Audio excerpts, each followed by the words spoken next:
Chapter 3.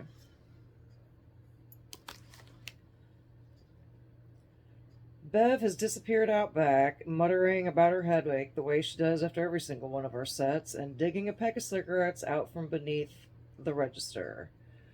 Jeff and Dougie are gone too, all excuses about homework and curfews, family shit, student shit, normal shit. The girl, though, she's still there. She's still posted up at the bar like a regular, like drunk Sam. In a staggering display of self-discipline, I give the hideout 2 entire sweeps for stray glasses before I let myself circle back in her direction. The whole time, I am scary aware of her presence, of the swing of her heels against her stool, of the melting ice clinking in her glass, of her eyes boring a hole in between my shoulder blades. She doesn't look at me as I finally approach, not even when I plunk 5 dirty glasses onto the counter by her elbow. I take a breath. Do I keep my mouth shut? Do I say something? What do I say? What did you think? You're the only person that's ever listened to us. Did you like it? Did you like me? Not bad. She's the one who speaks first. Her voice is low, a little smoky, but maybe that's just the fact the air inside the hideout is 95% cigarette fumes. She leans back into the bar with both elbows, which, as a person in charge of cleaning the counters, I consider a brave decision. Her eyes are huge and dark in the dim light, staring straight ahead across the bar like there's some treasure hidden in Bev's shitty flickering neon sign. The drink or the music? Definitely not the drink. Her mouth is twisted in a tiny crooked smile. I wonder what color her lipstick is. It's hard to tell in this light.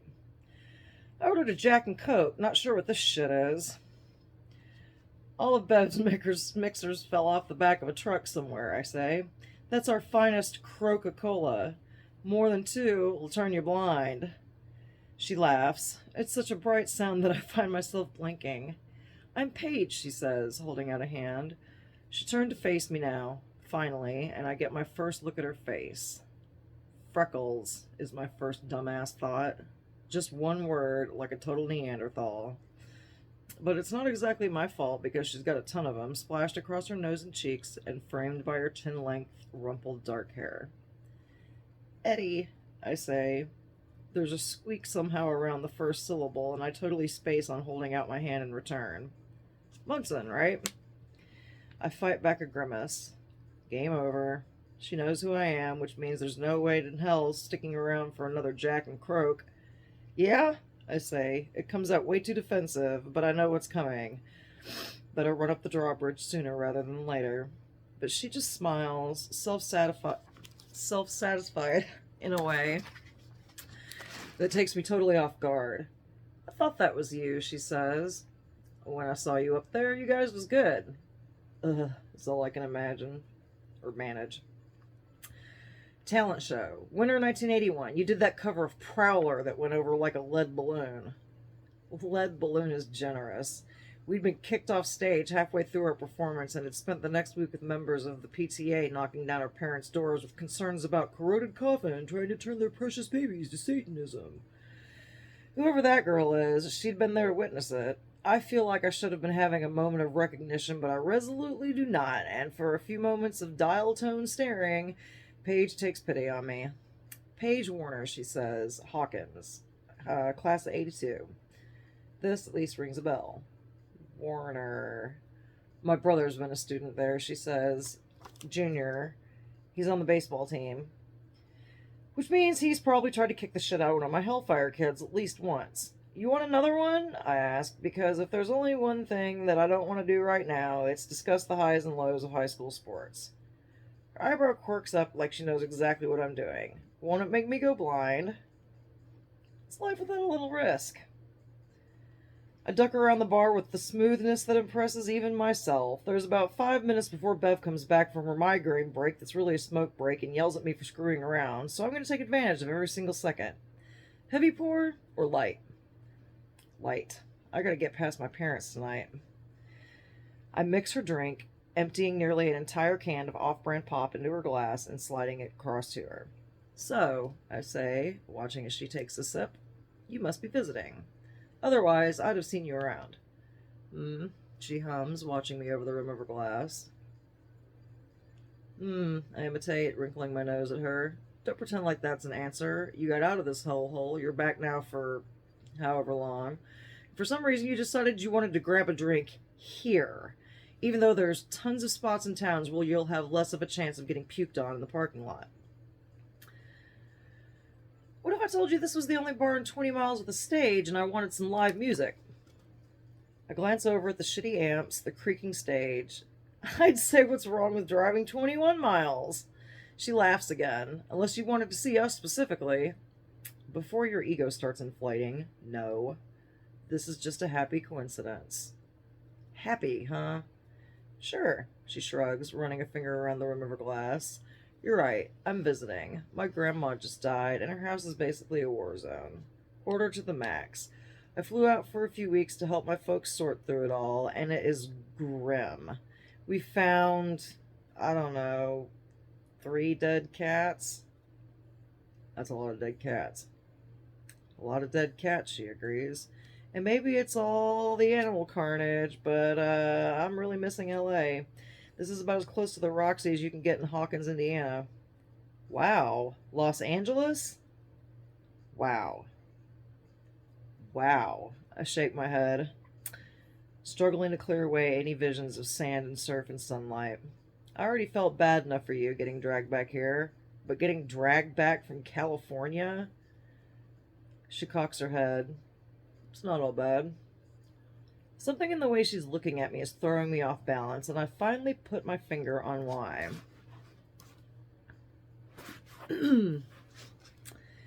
It's so unfamiliar, is the thing. Typically, nobody's staring at Eddie Munson. They're staring at the fuck up. The freak. But Paige, she's looking at me like I'm a person. Like I'm a person she wants to eat. I haven't exactly been a monk since my disastrous kiss with Ronnie 5 years ago. There's been Nicole Summers back in 10th grade, and, memorably, Cass Finnegan earlier this year. But both times I've been able to tell going in that these girls had been daring themselves. They hadn't wanted to get to know me. They just wanted to tell their friends what it was like to get with a freak. Not exactly heartbreaking. I hadn't been looking to be anybody's boyfriend, but under Paige's gaze. So, I clear my throat. The Roxy, huh? Roxy, the Troubadour, Whiskey A Go-Go, any night of the week, I'm usually at one of them. That sounds, I'm gonna be honest with you, that sounds like paradise. It does, she says. Some days it actually is, but a lot of the times it's just my job. I'm a scout. Well, junior scout. Scout assistant. Like, for a record label, smartass. Because I had raised 3 fingers in salute. WR Music. I work for David Fitzroy. I know who David Fitzroy is. I feel a little faint, or maybe just a little crazy. It's an objectively an insane experience to hear someone in Hawkins casually mention a person whose name I've only ever seen in the fine print of some of my most well-loved record sleeves. He's a genius. Sure, among other things. Battling through my starstruck haze, I raise my eyebrows at her. You got a story? I have, she breaks off with a rueful laugh. I have 2 years of too many late nights dodging high guitarists and drunk drummers who think the way to get to my boss is to cop a feel on me. Not that it would even help if I was into that shit. Davey's favorite thing to do is to shoot people down, and the only way to get promoted at WR is to get somebody signed, which means I'm trapped in a fun catch-22 until Davey fires me or I quit. She gulps her drink, the words coming faster now. Like, I go to all these shows, especially the ones with musicians, for people I don't even know. I look for guys like you, like Corroded Coffin, who have been playing in dinky dives forever. But even if they're great, I'll never have found a band Davey'll take on. They don't have what he's looking for. And what's that? Something real. You can always tell when somebody is really themselves on stage. When you find it, you can't look away. She taps the ice in her glass with a black painted fingernail. Between you and me, and this is the secret, hold my hand over my heart, client bartender privilege. I'm not sure how much longer I can keep hitting my head against the wall. I mean, I love music. I even love the music business, or what it could be. But there's no place for me in it. Junior! That's Bev's voice, whip crack through the night. I jolt back from the bar, clutching my rag in both hands like it'll protect me from the 5'0" tobacco-scented tidal wave bearing down on me. I told you to replace the PBR 10 years ago, and we're still dry. One sec, Bev, I say, but Paige is already draining the rest of her drink and pushing back, slinging her purse over her shoulder. I'll see you around, she says. Junior! I'll be here, I say, and watch her sidestep drunk Sam and sidle out the door. And as I head to the back to pick up Bev's keg, I realize that I'm smiling. Something real. When you find it, you can't look away. I think I know exactly what Paige means.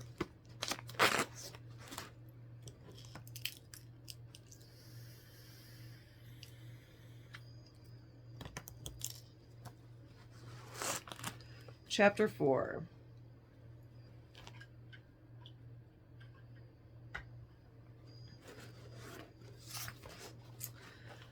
I'm still buzzing when I wheel the van into Philadelphia.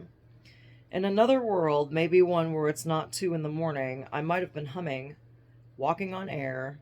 What do they say in those romance movies? Guys like you. That's not the line, but it's what Paige said, like it was a compliment. Guys like you. I give myself a shake, pulling onto the gravel drive in front of the house. Focus up, Munson. Get some sleep. You're spinning out. But that's easier said than done, because as I swing the car door open and jump out onto the grass, I catch a glimpse of something that sends my heart swan diving into my stomach. The kitchen light is on, glowing dimly through the crack in the curtains when I know it shouldn't be. But this isn't what has me so on edge. That honor goes to 2 pairs of boots just beside the front door. One set is old but spotless, lined up next to the wall with careful precision. The other is muddy, discarded, left boot slumped to the side. It's a pair that's messing with my blood pressure. I know those boots. I've watched them walk out of my life more times than I can count. My first instinct is to bust in the front door as fast as I can, but I'm not going to give those boots the satisfaction of hurrying me along. So I take my time gathering my guitar from the back of the van, slinging the strap over my shoulder, and trudging up the steps to the front door. Dad is taking up both kitchen chairs when I stomp in, slouched low on one with his socked feet slung up over the other. There's a can of SpaghettiOs on the table in front of him, a spoon sticking out of it. He hasn't even bothered to twist off the sliced open top of the can. It flares to the side like a razor-edged petal, guarding what was supposed to be my dinner. My Uncle Wayne hasn't even bothered to fight for a seat. He's leaning up against the counter, hands shoved deep into his pockets, a plastic bag of groceries slouched on the ground at his feet. It's not an uncommon sight. Wayne has a pet theory that I can't feed myself, so every 2 weeks or so I'll come home to him, shoving microwave dinners and canned soup onto the cluttered shelves and into the moldy refrigerator. There he is, Dad exclaims at the sight of me, swinging his legs off the chair. Wayne just nods in my direction, not taking his eyes off of Dad. Eddie, he says. He's never been quick with a smile, but now he's wearing a deeply etched frown he only ever wears for his brother. No hello for your old man? Dad asks, and I realize I've been standing in the doorway glaring at him for the better part of 20 seconds. When did you get in? I ask. A couple of hours ago. Traffic on I-90 was a bitch. Joliet? Who said anything about Joliet? Maybe I was in Chicago. State Penn's in Joliet, said Wayne. Dad sticks his tongue out at his brother. Ye of little faith. He stands, opening his arms. How about a hug? I should feel more reluctance as I pace obligatingly forward. I'm sorry, obligingly forward. I should turn in the other direction, get back in my van, and drive into the night. This story always starts the same way, with a hug that smells like leather and cigarettes and drugstore cologne. It always ends the same way, too. I hug him. Good to see you, kid, he says, thumping my back a few times for good measure. I missed you. Not enough to call, I think. Then, why the hell not? Not enough to call. He backs up, holding me at arm's length. You're too smart to need me hovering around. Right, Wayne? Wayne just moves his steady gaze from Dad to me. Bought you groceries. Groceries. Dad flicks the lid of a SpaghettiO can, sending flecks of sauce splattering across the kitchen table. It's a miracle you don't have scurvy if this shit's what you've been eating. Thanks, I tell Wayne. Remind me to make you a real meal, Dad barrels on. We'll hit the big buy, stock up on seasoning, sugar, flour, ingredients. You remember ingredients, Wayne? His teasing smile invites me to join in, to laugh at my uncle just like him, and to be honest, it's difficult to resist.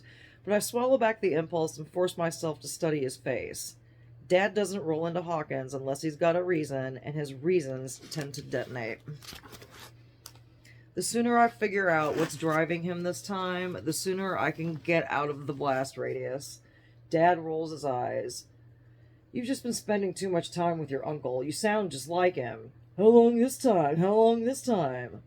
Wayne's shoulders are tight. How long, Al?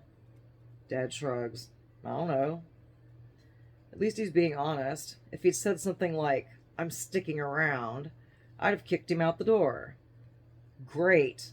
I bite out, grabbing a beer from the fridge. Normally, I don't like to drink after shifts at the hideout, since the sticky smell of spilled bud is already ground into my pores, but it's feeling like tonight is the exception. Eddie, get your own beer, I say, slamming the refrigerator door shut and turning to face him, but the look on his face draws me up short. Al Munson is a guy who takes up space. Air, attention, a second kitchen chair if it's available, it's his. But the real Munson magic is how hard it is to hate him for this. He could steal a kiss off a biker's girlfriend and still end the night playing pool with the guy. He's got a smile for everybody, charm out the ass. I've seen him make hard-ass Chief Hopper laugh. You meet Al Munson, you can't help but love him. I inherited his hair, his van, and his guitar picks, but nobody's loving any Munson on sight. Which is why it shocks me when I realize that the Al Munson standing in my kitchen right now looks, God to honest, small. There are cracks in his winning grin. His Munson magic is flickering. He hasn't stopped studying the ceiling. He won't meet my eyes. Uncle Wayne hasn't missed it either. He's shooting me a warning glance, like he knows what's coming, because of course he does. He's done this dance more times than I can even count. And he's done it more times than I have. It's getting pretty late, Wayne, Dad says. Think you should be heading on home. There's a muscle in Wayne's jaw that's winched tight enough to snap. It takes him a few seconds, but he finally unhooks his teeth enough to say, Room's all set up in the trailer if you need it, Eddie. I shake my head. I won't.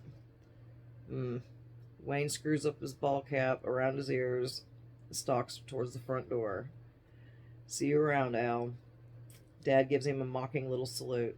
I'm sure you will. Then the door is swinging shut, and it's just me and Dad together in the kitchen for the first time in over a year.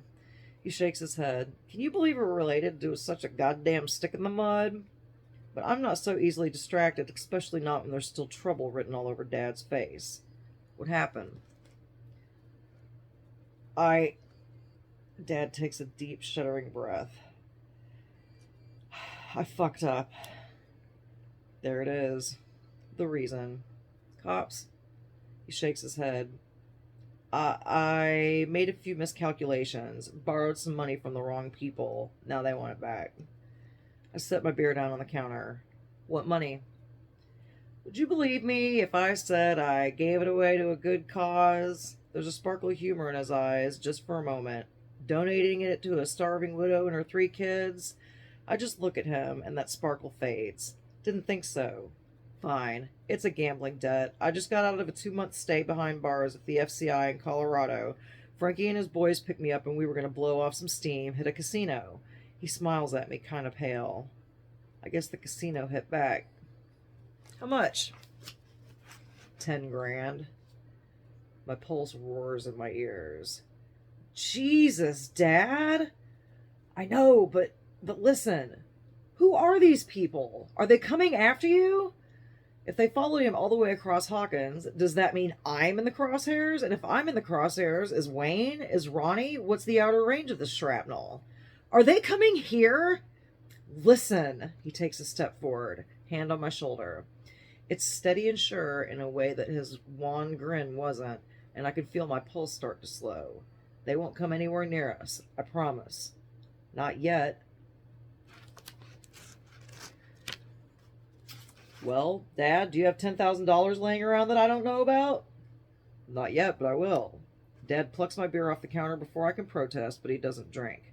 Instead, he presses it into my hand, wrapping fingers around the cold glass. Come on, sit down a second. I do, scraping back the chair he's been using as a footstool. He sits across from me so he can look me dead in the eye. There's a truck leaving Pine Meadow, Oregon in just a few weeks, he says. It'll be doing the full cross country, pulling into Baltimore about 2 weeks later. This is starting to feel like a math class. Then you raise your hand if you've got something to say, Dad shoots back, and now I can't help but laugh. The Munson magic never fails. Now, this truck, the thing about this truck is what's on it. He leans both elbows on the table, slouching closer. $1 million worth of homegrown weed, all wrapped up and ready for distribution across the eastern seaboard. All wrapped up and ready for us. The roar in my ears is back. I stare at him. You want to steal $1 million of... Dad laughs like I'm the one saying crazy shit in the kitchen. Are you kidding? Even if I could turn that shit around, what would I do with $1 million? No, I'm just talking about taking enough to cover this debt. With a pie as big as this one, no one's gonna miss if a tiny little slice is missing. A $10,000 slice, I mutter. Well, Dad's watching me intently. What do you think? I think nothing I say is going to make much of a difference here. I toast him with my bottle. So, knock yourself out. No, kid, you're not listening, Dad says. This job is something I can't pull off by myself. I need another set of hands. I need you. There's a numbness spreading through me that has nothing to do with the late hour or the few sips of bargain beer rumbling through my system. This is why the sight of his boots has sent my heart crashing to the floor. I thought I'd figured out the reason that he would send me ducking for cover this time around, but I'd been wrong. Wrapped up and ready for us, is what he'd said. It's not just that Al Munson is in trouble, it's that he wants to use me to get out of it. If Dad gets his way, I'm not just going to be collateral damage, I'm going to be part of the explosion. This job is as low stakes as they come, Dad is saying, oblivious to my internal crisis. We get to the truck, take what we want, not a ton, but enough to make a difference. Some for me, some for you. For me, I echo through the shock. Dad grins. Come on, you can't tell me a chunk of cash like this wouldn't change your life. It doesn't matter what it'd do, I say. I'm not going in on this. He shakes his head just once. It's so close to fatherly disappointment that it sets the hairs on my back standing on end. You can't make up your mind so quickly. I can. You find someone else to hold your bag for you. It's got to be you, Eddie. Why? He doesn't say anything. He just sits there, looking at me with that open, self-deprecating smile that pulled that damn chortle out of Jim Hopper, and I very abruptly cannot be in this room anymore. I stand, draining my beer with a few gulps and wiping my mouth on my sleeve. Sofa's where you left it. I think there's still a blanket there, too. Sleep on it, Dad says. He sounds so sure of himself. I imagine throwing my empty bottle at him, just for a second, and have to settle for swiping the open can of SpaghettiOs instead. Go to hell, I say, walking out the kitchen door. That's in the cards one way or another, kid, Dad says as I turn into the hallway, so quiet that I almost miss his words. How fast I get there is up to you.